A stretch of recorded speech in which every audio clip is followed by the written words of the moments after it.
Everyone, welcome to our channel. This is Srishti Agrawal. तो मैं आप सभी क्लास 6 के स्टूडेंट्स के लिए लेकर आ चुकी हूँ यहाँ पर half yearly exam paper subject English का। तो यहाँ पर हम देखेंगे आपके सब्जेक्ट अंग्रेजी, जो विषय अंग्रेजी है उसका अर्धवार्षिक परीक्षा पेपर, जिसमें टाइम रहेगा आपका 2.5 आवर्स, मैक्सिमम मार्क्स रहेंगे आपके 50। तो फटाफट से स्टार्ट करेंगे बिना देरी के इस पेपर को, और पूरा पेपर आप रट लीजिए, याद कर लीजिए, ताकि आप सभी क्वेश्चन को अच्छे से लिख पाएँ अपने पेपर में। तो यहाँ पर क्वेश्चन फर्स्ट है, read the following passage and answer the question given below. यहाँ पर आपको एक पैसेज दिया गया है जिससे रिलेट कुछ क्वेश्चन पूछे जाएंगे जिनके आपको आंसर करने हैं। तो पैसेज है, बर्ड्स से relate, birds always attract children, they are of different type, colour and nature, we have the smallest bird the humming bird and the biggest one ostrich, one national bird peacock is also a large beautiful bird. Birds are of various colors: sparrow gray, white, black; parrot light green, dapple; pigeons light gray, white, etc. Pigeons, sparrow and parrot, etc. are of quiet nature. Hawk, eagle, kite, vulture, crow, etc. are predators. तो यहाँ पे सभी पक्षियों के बारे में बताया गया है, बर्ड्स के बारे में बताया गया है कि कौन कैसा है और उसकी क्या विशेषता है। तो यहाँ पर अब इससे रिलेट क्वेश्चन देखते हैं। What do birds always do? क्या करते हैं बर्ड्स हमेशा? बर्ड्स ऑलवेज अट्रैक्ट चिल्ड्रन, बच्चों को अट्रैक्ट करते हैं। तो यहाँ पर हम आंसर इस तरह से लिखेंगे, बर्ड्स ऑलवेज अट्रैक्ट चिल्ड्रन। ठीक है। सेकेंड क्वेश्चन देखेंगे। सेकेंड क्वेश्चन है, which are the smallest and biggest bird? आपको स्मॉलेस्ट और बिगेस्ट बर्ड बताना है। देखिए आपको सेकेंड लाइन में ही आंसर मिलेगा, हमिंग बर्ड और ऑस्ट्रिच। तो यहाँ पर इस तरह से लिखेंगे, smallest bird the humming bird and the biggest one ostrich. अगला थर्ड क्वेश्चन है, which bird is our national bird? हमारा राष्ट्रीय पक्षी कौन है? राष्ट्रीय पक्षी है पीकॉक, जो कि बहुत सुंदर भी है। तो यहाँ पर लिखेंगे, our national bird is peacock. अगला फोर्थ क्वेश्चन है, तो यहाँ पर जो हमारा राष्ट्रीय पक्षी है वो मोर है, तो हमने लिख दिया है आंसर। अब next question, who are of quite nature? देखिए लास्ट में आपको दिख रहा है pigeon, sparrow, parrot etcetera are of quite nature. तो यहाँ पर लिख देंगे, pigeon, sparrow, parrots etcetera are of quite nature. Next question है, नेक्स्ट क्वेश्चन देखेंगे। नेक्स्ट क्वेश्चन है, what do you know about hawk, eagle etcetera? तो इसके बारे में लास्ट लाइन में बताया गया, hawk, eagle, kite, vulture, crow etcetera are predators. Predators हैं। तो यहाँ पर लिख देंगे, hawk, eagle etcetera are predators. और लास्ट क्वेश्चन इस पैसेज से रिलेट है, find from the passage the word which means kinds. Kinds different type of means different kind of. ठीक है। तो काइंड्स का यहाँ पर मीन है टाइप्स। ठीक है। तो ये आपके 6 प्रश्न थे पैसेज से रिलेटेड। 6 प्रश्नों के आंसर हमने देख लिए हैं। अब नेक्स्ट क्वेश्चन है, next question second, right one word for the group of words given below. आपको वन वर्ड लिखना है। 4 आपको सेंटेंस दिए गए हैं जिनके आपको वन वर्ड, फर्स्ट लेटर भी गिवन है, तो बहुत ईजी हो जाएगा आपके लिए लिखना सभी को।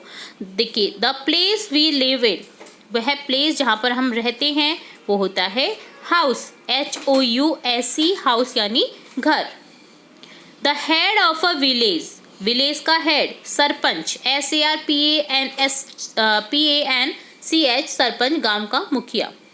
The place where Hindus worship, जहाँ पर हिंदू पूजा करते हैं, टेम्पल, TEMPLE, टेम्पल, मंदिर। A person who fights in a war, एक पर्सन जो फाइट करता है युद्ध में वो होता है वॉरियर, WARRIOR, वॉरियर, वॉर से बना है वॉरियर, जिसमें RIOR आगे लग गया है, जिससे बन गया ये वॉरियर। थर्ड क्वेश्चन है, fill in the blanks with can, my, may और माइट। आपको यूज करना है ब्लैंक्स में कैन का या माइट का या मे का। तो यहाँ पर फर्स्ट है, यू ब्लैंक गो, तो यहाँ पर आ जाएगा यू कैन गो, तुम जा सकते हो। इट रेन टुडे, यहाँ पर मे और माइट में दोनों में से आ सकता है, दोनों ही करेक्ट होते हैं। तो यहाँ पर आप मे भी लिख सकते हैं या फिर माइट भी लिख सकते हैं। It may rain today. May God bless you, हम कभी भी किसी को आशीर्वाद देते हैं तो हमेशा ये बोलते हैं मे गॉड ब्लेस यू। और फोर्थ है आई ब्लैंक रीड इंग्लिश, मैं पढ़ सकती हूँ इंग्लिश या मैं पढ़ सकता हूँ इंग्लिश। तो यहाँ पर हो जाएगा सकने के लिए कैन का use, I can read English. Fourth question है fill in the blanks with an an और दी। ए और दी का यूज करना है, जो कि आर्टिकल हैं जिनका यूज करना है हमें। तो फर्स्ट सेंटेंस है we are in blank classroom, हम कहाँ पर हैं, क्लासरूम में है। अब पर्टिकुलर क्लासरूम की बात हो रही है तो यहाँ पर हो जाएगा we are in the classroom. Ghoomar is blank attractive dance, अब अट्रैक्टिव डांस बहुत सारे हो सकते हैं, पर्टिकुलर घूमर है तो घूमर से पहले देखिए यहाँ पर नहीं लगाया हुआ है आर्टिकल, बट अट्रैक्टिव डांस बहुत सारे हैं। तो यहाँ पर हो जाएगा Ghoomar is a attractive dance, Ghoomar एक अट्रैक्टिव डांस है, ए का यूज करेंगे। तो यहाँ पर एन का यूज़ करना है आपको, एन इस तरह से लिख देना है क्योंकि यहाँ पर ए की ध्वनि है तो यहाँ पर घूमर इज एन आ जाएगा। ठीक है, यहाँ पर करेक्शन कर देना है आपको, एन का यूज़ करना है आर्टिकल का।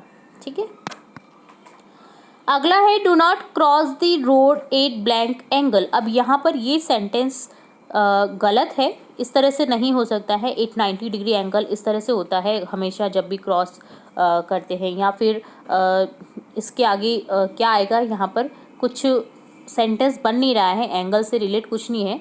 तो यहाँ पर वैसे तो do not cross the road at an angle होना चाहिए, बट यहाँ पर एंगल पर्टिकुलर की बात हो रही है तो यहाँ पर दी का भी यूज़ कर सकते हैं। वैसे ये आपको ड्रॉप कर देना है क्योंकि ये गलत है सेंटेंस। तो यहाँ पर मेरे हिसाब से यहाँ पर दी आना चाहिए, और अगर ये सेंटेंस सही मानते हैं तो ठीक है, वैसे ये सही सेंटेंस नहीं है। फोर्थ क्वेश्चन है ही इज़ ब्लैंक डॉक्टर, तो यहाँ पर नॉर्मली आ जाएगा ही इज़ अ डॉक्टर, भाई एक डॉक्टर है। फिफ्थ क्वेश्चन है right opposite gender of the following words, आपको अपोजिट जेंडर लिखने हैं, यानी विलोम जेंडर जो है, जैसे पति पत्नी राम, तो ये बेटा बेटी, तो ये जो विलोम जेंडर है वो लिखने हैं आपको। ठीक है, विलोम शब्द नहीं, विलोम जेंडर लिखने हैं। ठीक है, अब देखिए लेडी वाइफ सन, पोइट का यहाँ पर हम लिखेंगे लेडी का जेंटलमैन, वाइफ का हस्बैंड पति पत्नी, डॉटर सन बेटा, डॉटर बेटी, पोइट कवि, पोइटेस कवित्री। ठीक है, तो ये चारों ही शब्द के आपने देख लिए हैं अपोजिट जेंडर। अब देखेंगे sixth question make noun from the word given below by adding ness और ity. For some words we need to ली टी। तो यहाँ पर आपको नाउन फॉर्म बनाने हैं गिवन वर्ड के, ठीक है, जिसमें आपको लगाना है NESS और ITY से, जो कि नाउन बनाने के काम में लिए जाते हैं, और कुछ वर्ड में आपका लग सकता है LY या TY। तो यहाँ पर बनाएंगे हम नाउन को।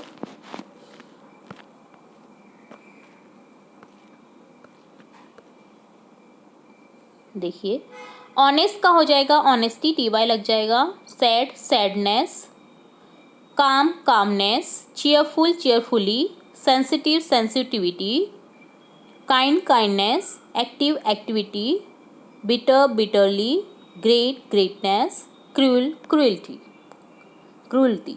क्रूल, जो क्रूल शासक होते थे ना, मतलब जिनको दया नहीं आती ना, वो होते हैं क्रूल। ठीक है, बिटर यानी गंदा। ठीक है, bitter, he is very bitter, बहुत गंदा है वो, तो उसके लिए यूज़ करते हैं। यानी कड़वा भी बोलते हैं, बिटर गार्ड जैसे करेले को बोलते हैं, तो उसी के ऊपर आधारित है। कड़वे को बोल सकते हैं आप, गंदा तो क्रूल से रिलेट हो गया। बिटर यानी कड़वा होता है, कड़वाहटपन जो होता है, कड़वाहट, तो वो होता है बिटरली। ठीक है, इट्स बिटरली स्वीट, ठीक, कड़वाहट आ रही है तो आप बिटर का यूज़ कर सकते हैं। ठीक है, तो ये हो गया आपका नाउन फॉर्म। सेवेंथ क्वेश्चन है आंसर द फॉलोइंग क्वेश्चन। आपको 5 क्वेश्चन पूछे गए हैं पार्ट से रिलेटेड, बहुत इंपॉर्टेंट है ये क्वेश्चन, क्योंकि और बाकी सब में तो आप अपना दिमाग लगा सकते हैं, बट ये क्वेश्चन अगर आपको लर्न नहीं है ना तो आप कुछ नहीं कर सकते हैं। ठीक है, तो ये क्वेश्चन तो आपको डेफिनेटली याद करने हैं। ठीक है, तो यहाँ पर देखिए what is a house made of, यहाँ पर अ हाउस अ होम से लिया गया है ये, तो हाउस किससे बनता है तो हमको बताना है। A house is made of brick, stone, cement, hardwood, window, glass and a yard. Second question है, What does the poet compare the kite to? किससे कंपेयर किया काइट को? द काइट से लिया गया question. The poet compares the flight of the kite with the sail of a ship. Sail से ship के. What was the reason of quarrel? Quarrel का क्या रीजन था झगड़े का? तो यहाँ पर हो जाएगा दे वर फाइटिंग और a minor issue which the poet could not even remember. बस माइनर सा इश्यू था जो कवि को याद ही नहीं है. Where was Kalpana Chawla born? कहाँ पर जन्मी थी कल्पना चावला? तो यहाँ पर आंसर आ जाएगा Kalpana Chawla was born in Karnal Haryana. हमारे भारत की थी कल्पना चावला जिन्होंने बाद में USA में रह के पढ़ाई की. तो यहाँ पर करनाल हरियाणा की थी कल्पना चावला जो कि प्रथम महिला अंतरिक्ष यात्री थी. चलिए नेक्स्ट क्वेश्चन. फिफ्थ क्वेश्चन है when does the kite go up? तो यहाँ पर लिखेंगे the kite has only one sail of string. It ride over the strong winds and climbs to their top like a ship. It pulls forward when the wind is strong. तो ये हो गए आपके पांचों ही क्वेश्चन के answers जो कि part से लिए गए थे. बहुत इंपॉर्टेंट है तो फटाफट से लर्न कर लीजिए इन्हें भी. चलिए एट्थ क्वेश्चन देखेंगे. Right the opposite of the following word. आपको अपोजिट वर्ड बताने हैं, विलोम शब्द बताने हैं. ऑनेस्ट, कंप्लीट, मॉर्निंग और हैप्पी का. ऑनेस्ट का हो जाएगा डिसऑनेस्ट, ठीक है, ईमानदार, बेईमान. कंप्लीट का हो जाएगा इनकम्प्लीट, पूर्ण, अपूर्ण. मॉर्निंग का हो जाएगा इवनिंग, सुबह, शाम. और हैप्पी का हो जाएगा सैड, खुश, दुख. ठीक है. नेक्स्ट क्वेश्चन देखेंगे. Ninth question. Write these word in plural numbers. आपको नंबर प्लूरल में बताना है इनका, यानी एक वचन से बहुवचन में आपको लिखना है. Photo, sheep, box, mango. तो यहाँ पर प्लूरल फॉर्म देखेंगे इनके.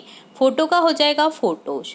शीप का शीप ही रहेगा. शीप आप भेड़ एक को भी बोल सकते हैं, एक भेड़ को भी. और बहुत सारा झुंड होगा अगर भेड़ों का तो भी आप भेड़ ही बोलेंगे कि भेड़ आ रही हैं. ठीक है. शिप्स नहीं होता है, शीप ही is correct. Ship is correct way to singular and plural both in words. ठीक है. तो शिप का दोनों में ही यूज होता है, सिंगुलर में भी और प्लूरल में भी, यानी एक वचन और बहुवचन में शीप ही रहता है. ठीक है. बॉक्स का हो जाएगा बॉक्सेस, ES लग जाएगा. मैंगो का हो जाएगा मैंगोस, ES लग जाएगा. ठीक है. तो इस तरह से आपने बना लिया है यहाँ पर भी बहुवचन रूप इन शब्दों के. अब नेक्स्ट देखेंगे. Right in English. आपको दिए गए हिंदी शब्दों के इंग्लिश शब्द लिखने हैं. ठीक है. इंग्लिश में लिखने हैं. बहन, अध्यापक, विद्यालय, कौआ. तो यहाँ पर लिखेंगे बहन का हो जाएगा सिस्टर, अध्यापक का हो जाएगा टीचर, विद्यालय का हो जाएगा स्कूल, कौवे का हो जाएगा क्रो. तो ये डन होता है हिंदी टू इंग्लिश. अब देखेंगे next question 11. Join the following words and make new words. आपको ज्वाइन करना है वर्ड्स को और न्यू वर्ड क्रिएट करने हैं. बहुत इजी है, आपको सिंपल सा यूज़ करना है इन्हीं दोनों वर्ड को सेम वर्ड में. ठीक है. तो बात और रूम से बना बाथरूम. डिस और एग्री से बन गया डिसएग्री, यानी असहमति. इम्पॉसिबल, पॉसिबल से, पॉसिबल का अपोजिट हो गया इम्पॉसिबल, यानी नहीं हो सकता है. पॉसिबल यानी संभव है और इम्पॉसिबल यानी असंभव. बटर फ्लाई से बन गया बटर फ्लाई. ठीक है, तितली. 12 क्वेश्चन है. यू आर दिव्या और Dinesh. You want your TC to get for admission in another school. Write an application to your head mistress to issue your TC. तो आपको एक एप्लीकेशन लिखनी है अपने हेड मिस्ट्रेस को. आपको अपने आप को, अगर आप बॉय हैं तो दिनेश मानना है और गर्ल है तो दिव्या मानना है. और TC के लिए एप्लीकेशन लिखनी है, जो कि हमने हमारे चैनल पर काफ़ी बार देख चुके हैं हम हमारे चैनल पर. तो उम्मीद है अगर आप हमसे कंटिन्यू जुड़े हुए हैं हमारे चैनल के थ्रू तो आपको अभी तक तो लर्न हो चुकी होंगी सभी एप्लीकेशन जो भी हमने अपलोड की थी. अगर नहीं करी है लर्न तो आप अभी जाकर हमारी प्लेलिस्ट चेक करें. स्टोरी राइटिंग की, पैराग्राफ राइटिंग की, एप्लीकेशन राइटिंग की, ऐसे राइटिंग की.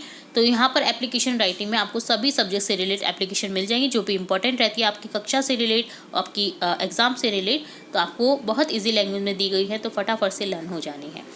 ठीक है. जो भी न्यू स्टूडेंट जुड़े हैं तो वो आज देख लीजिए और हमारी प्लेलिस्ट भी ज़रूर चेक करें, वहाँ पर आपको काफ़ी सारे एप्लीकेशन मिल जाएंगी। तो यहाँ पर आपको एप्लीकेशन लिखनी है टीसी से रिगार्डिंग, तो यहाँ पर इस तरह से लिखना है आपको, टू द हेड मिस्ट्रेस। आपको स्कूल का नाम लिख देना है, Saraswati public senior secondary school Delhi. Subject लिख देना है application for transfer certificate. Madam with due respect, आपने अब हेड मिस्ट्रेस को लिखा है तो मैडम ही लिखेंगे, यहाँ पर ये ध्यान रखना है आपको, ठीक है। आप सर मत लिख दीजिएगा, नहीं तो गलत हो जाएगा आपका। तो with due respect, this is to inform you that I am a student of class 9th in your school. 9th लिख दीजिए, 7th लिख दीजिए, 6th लिख दीजिए, ठीक है। आपकी इच्छा है आप कौन सी क्लास में पढ़ रहे हैं, उसके अकॉर्डिंग आपको लिखना है यहाँ पर। My father is government servant holders, recently he has been transferred Delhi to Jaipur. My family shifted there, so please give me to transfer certificate. I shall be thankful to you for this. Thanking you your faithfully. Name आपको लिख देना है, girl हैं तो Divya, boy हैं तो Dinesh, class 6, roll number 34। Date लिख देनी है आपको, जिस भी डेट को आप ये एप्लीकेशन लिख रहे हैं, ठीक है। अब ये ध्यान रखना है कि आप अगर नीचे क्लास 6 लिख रहे हैं तो यहाँ पर भी क्लास 6 ही आपको करना है, ठीक है। इस चीज़ का ध्यान रखना है। तो ये हो गया आपका एप्लीकेशन फॉर्म। नेक्स्ट क्वेश्चन 13 है, right a story in about 70 to 80 words a greedy dog. आपको एक स्टोरी लिखनी है, ग्रीडी डॉग, लालची कुत्ता, आपने जो कि बहुत बार सुनी होगी, देखी भी होगी हमारे चैनल पर स्टोरी राइटिंग में।